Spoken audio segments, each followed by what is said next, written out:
مساء الخير. اليوم حقيقة عندنا كتاب حق الأستاذ إبراهيم راشد الدوسري. طبعا الأستاذ إبراهيم غني عن التعريف، وشخص الحقيقة جدا مجتهد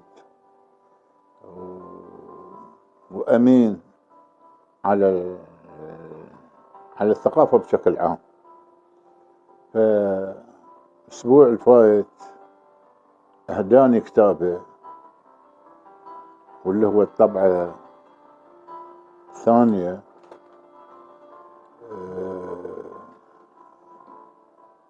هو ذاكرة الأغنية البحرينية. طبعا أستاذ إبراهيم ما يفوته إن أي كتاب عنده يحاول إنه يعطيه حقه. فمن ضمن الأشياء اللي قام بها أستاذ إبراهيم، أقام بحفل تدشين حق الكتاب في أسرة الأدباء والكتاب. بهذه المناسبة طبعا أنا أشكر الأسرة على تعاونهم ودعمهم للمثقفين. فالكتاب هو الحقيقة أضاف عليه أشياء كثيرة غير الطبعة الأولى.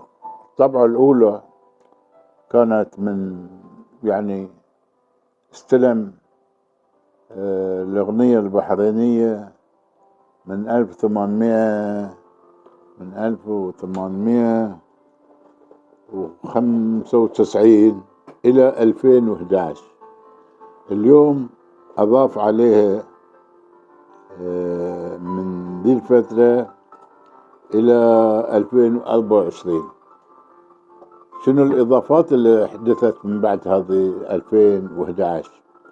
فالكتاب الحقيقة مثل ما تلاحظون كتاب غني بالمعلومات، وهو الحقيقة قام خدمة كده كبيرة، لأن مع الأسف الشديد ما في جهات رسمية أو أهلية تتناول هذا الموضوع. فقام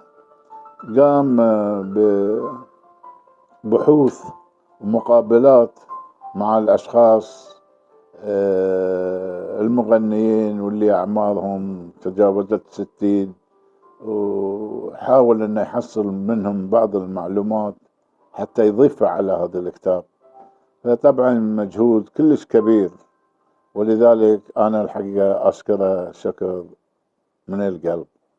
ألف شكر لك يا أستاذ إبراهيم. مع السلامة.